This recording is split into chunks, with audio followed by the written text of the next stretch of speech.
Эки этаж үйгө ылай басып бүттүк. Ассаламу алейкум туугандар. Бул үйдүн эки ишин былтыр кылганбыз.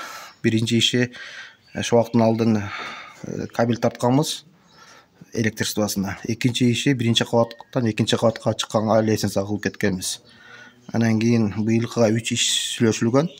Дагы 30 000 рубль которгон баа башычы. Анан мына келип биринчи ишин бүтүрүп бердик. Эки күн мурун ылайын басып бүттүк. Азыр кургагандан үстүнө чыгып съемка кылып атам. Ушундай эки этаж үйлөрдү 50 миңге басабыз негизи. А буну биз 40 миңге басып бердик. Себеп дегенде былтыр баа башы берип койгон. Себептен мен дагы клиенттерди кышта баа баш бергенге скидка менен арзаныраак кылам.